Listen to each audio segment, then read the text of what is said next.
గురుగారు, తాబేలును పెంచుకుంటే ధనం లభిస్తుంది అనే మాటలు నిజమెంత? ఇటీవల కాలంలో చాలామంది తాబేలు బొమ్మల్ని ఇంట్లో పెట్టుకుంటున్నారు. ఇది మంచిదేనంటారా? మాంధాత అన్న చక్రవర్తి కథతో మన పురాణాలు తాబేలు వృత్తాంతాన్ని కూడా గుర్తు చేస్తాయి. ఫెంగ్షూయి అనేటటువంటి ఆధునిక వాస్తుశాస్త్రం చైనా దేశానికి సంబంధించింది, పూర్వం మన దేశానికే సంబంధించింది. పంచపక్షి శాస్త్రాలలో కూడా ఈ పక్షుల ప్రస్తావనలు ఉన్నాయి. తాబేలుని పెంచితే పోషిస్తే పుణ్యం లభిస్తుంది కాబట్టి ఇంట్లో తాబేలు పెంచుకుంటే, ఇక్కడే వచ్చింది చిక్కంతా కూడా. ఇంట్లో పెంచుకుంటే అని కాదు, అవి పర్యావరణానికి మేలు కలిగించే విధంగా జంతు ప్రదర్శనశాలలో, అడవులలో, సరోవరాలలో ఎక్కడో ఉండే విధంగా తగిన జాగ్రత్తలు మనం చేపట్టాలి.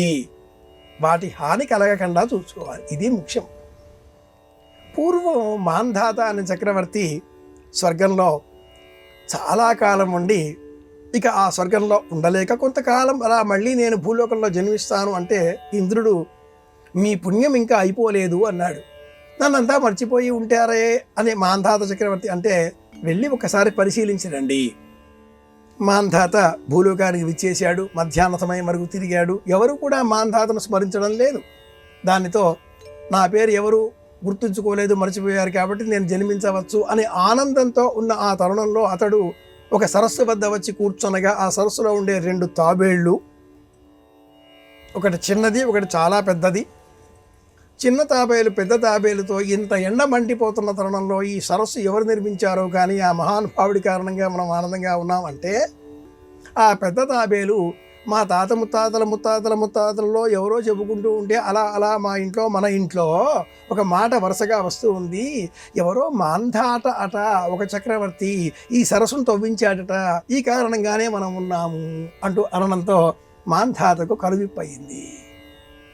తాబేలు ఆయుర్దాయం 350 నుంచి 400 సంవత్సరాల వయస్సు ఉంటుంది, ఉజ్జాయింపుగా అని చెబుతూ ఉంటుంది విజ్ఞాన శాస్త్రం. ఇటువంటి ఈ తాబేలు ఆవాసానికి నీటి వసతిని కల్పించిన కారణం చేత పుణ్యబలం. ఎక్కడ పుణ్యబలం ఉంటుందో అక్కడ ఆనందం, అక్కడ ఆరోగ్యం, అక్కడ ఐశ్వర్యం. కనుక తాబేలును రక్షించినట్లయితే ఆనందం, ఐశ్వర్యం, డబ్బు లభిస్తుంది. దేవతలు, రాక్షసులు సముద్ర మథనం చేసి అమృతోత్పాదన కోసం చేసిన సమయంలో కూడా భగవంతుడు ఆ శ్రీమన్నారాయణమూర్తి కూర్మావతారమే ధరించి మంథర పర్వతాన్ని అలా పైన మోసి దేవతలకు ఈ అమృతం అందే విధంగా సహాయాన్ని అందించాడు. మోసాడు కదా, బరువు కదా, ఆధారం కదా, ఆధారం కారణంగానే అమృతం లభించింది కదా. ఇటువంటి కథనాల నేపథ్యంలో ఎక్కడ తాబేలు ఉంటుందో అక్కడ ధనం ఉంటుంది అన్నారు. ఇంకా ప్రాచీన కాలంలో ఆయుర్వేద విజ్ఞానాన్ని మనం పరిశీలించినట్లయితే, ఈ వేసవి కాలంలో మనలో పొంగు, తట్టుతల్లి, పెద్ద పెద్ద బుడగలుగా వచ్చేటటువంటి అమ్మవారు, ఇలాంటి వ్యాధులన్నీ కూడా వస్తూ ఉంటాయి. ఇవి రాకుండా మనలో ఒక చల్లదనాన్ని, సహజమైనటువంటి శాంతి స్వభావాన్ని, దేహంలో పెరిగిపోయేటటువంటి టెంపరేచర్ను నియంత్రించేటటువంటి శక్తి తాబేలు డిప్పకు ఉంది. తాబేలు డిప్ప, జింక కొమ్ము, వీటిని సానరాయి మీద రంగరించి కాసింత పన్నీరు కలిపి ఆ మిశ్రమాన్ని సేవనం చేసినట్లయితే ఈ వ్యాధులకు నియంత్రణ కలుగుతుంది అంటూ ఆయుర్వేదం తంత్రశాస్త్రంగా ఒక చిట్కాగా చెబుతుంది.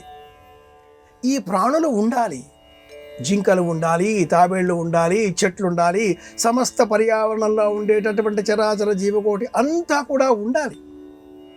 ఇలా పర్యావరణ పరిరక్షణ నేపథ్యంగానే సుమా తాబేళ్ళని పెంచాలి అని చెప్పారు. అంతేగాని మన ఇంట్లో తెచ్చి దాన్ని ఒక బీకర్లో వేసి లేదా గాజు బుడ్డీలో పెట్టి బంధించి నువ్వు పెరుగు నాకు డబ్బు వస్తుంది, ఇది హింస అవుతుంది. అలా చేయరాదు.